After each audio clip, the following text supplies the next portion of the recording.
Assalamualaikum warahmatullahi wabarakatuh. Kami di sini akan menyampaikan hasil diskusi kelompok kami mengenai mekanisme meiosis yang mendukung hukum Mendel.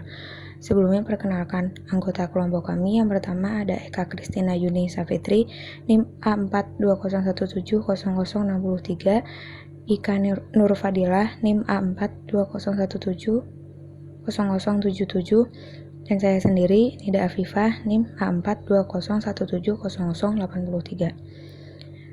Yang pertama ada pembelahan sel. Pembelahan sel di sini terdiri dari dua macam. Yang pertama ada meiosis. Meiosis adalah pembelahan sel yang menghasilkan 4 sel anakan yang masing-masing sel memiliki setengah dari jumlah kromosom sel induk. Jumlah kromosom yang dimiliki oleh sel anakan adalah N atau yang biasa disebut dengan haploid. Pembelahan ini berfungsi sebagai penghasil sel gamet dan biasa disebut sebagai pembelahan reduksi. Yang kedua ada pembelahan sel mitosis. Mitosis adalah tipe pembelahan sel yang menghasilkan 2 sel anakan dengan karakter yang identik dengan induknya. Jumlah kromosom yang dimiliki oleh sel anakan adalah 2N atau biasa disebut dengan diploid.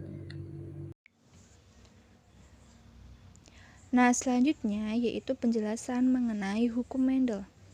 Hukum Mendel menjelaskan hukum mengenai pewarisan sifat pada organisme yang dijabarkan oleh Gregor Johann Mendel dalam karyanya, yaitu tentang percobaan mengenai persilangan tanaman.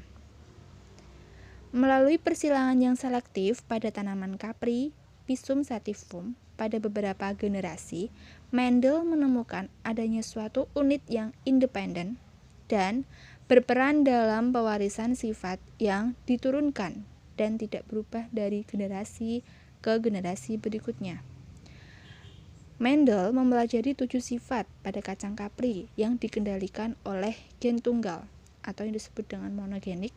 Di antaranya itu ada tinggi tanaman, permukaan biji, dan warna biji. Nah, jadi dari percobaan tersebut, ia berhasil menjelaskan bagaimana dihasilkannya nisbah-nisbah tersebut. Teori itu dikenal dengan hukum pewarisan Mendel. Kemudian, Gregor Mendel dianggap sebagai bapak ilmu genetika modern. Nah, jadi hukum pewarisan Mendel itu merupakan hukum yang mengatur pewarisan sifat secara genetik dari suatu organisme kepada keturunannya. Nah, hukum Mendel itu dibagi menjadi 2 bagian. Yang pertama, yaitu hukum pertama Mendel atau sering disebut dengan hukum pemisahan atau segregation. Isi dari hukum segresi yaitu pada waktu berlangsung pembentukan gamet, setiap pasang gen akan disegresi ke dalam masing-masing gamet yang terbentuk. Sedangkan hukum kedua Mendel atau yang disebut dengan hukum perpasangan secara bebas atau independent assortment, ini isi dari hukum pasangan bebas yaitu segresi suatu pasangan gen tidak bergantung kepada segresi pasangan gen lainnya, sehingga di dalam gamet-gamet yang terbentuk akan terjadi pemilihan kombinasi gen-gen secara bebas. Nah, itu merupakan penjelasan dari hukum pertama Mendel dan kedua Mendel. Hubungan antara hukum Mendel dan pembelahan sel. Hukum Mendel itu sendiri dibagi menjadi 2 ya, yaitu hukum Mendel pertama dan hukum Mendel kedua. Nah, untuk pembelahan sel itu sendiri nanti dibagi menjadi 3. Ada pembelahan sel yang terjadi secara amitosis, pembelahan sel secara mitosis, dan pembelahan sel secara meiosis. Sedangkan untuk hubungan pembelahan sel pada pembelahan meiosis dengan proses pindah silang terjadi pada fase profase yang pertama, di mana pada fase profase yang pertama itu nanti ada yang namanya pembentukan kromosom homolog. Nah, kromosom homolog yang sudah terbentuk itu nanti, dari kromosom homolog itu nanti yang sudah berpasang-pasangan, dia akan membelah, memanjang, dan membentuk 4 kromatid. Nah, dari 4 kromatid itu nanti dia akan crossing over atau perpindahan silang.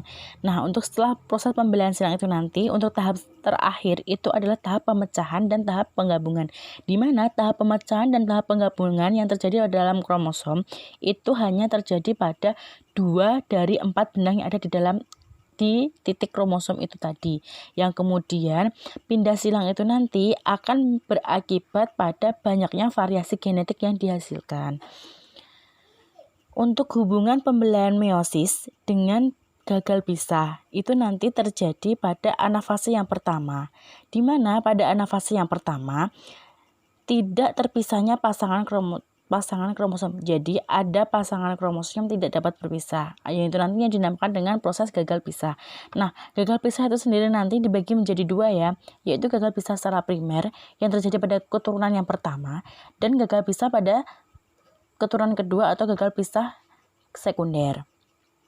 Nah, untuk hubungan antara hukum Mendel dengan pembelahan sel itu nanti dari hasil persilangan yang ada pada hukum Mendel itu sendiri dengan proses pembelahan sel itu nanti sangat berkaitan dengan pembelahan sel pada saat pembelahan sel yang terjadi secara meiosis pada waktu pembentukan dari sel gamet itu sendiri.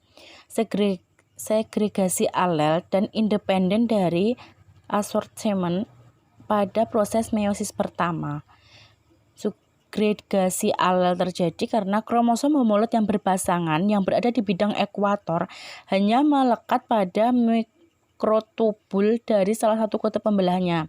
Ketika kedua kromosom homolog membawa alel yang berbeda dari gen yang sama atau heterozigot, maka anafase pertama kedua kromosom akan terpisah ke kutub yang berbeda dan akan menghasilkan gamet yang berbeda.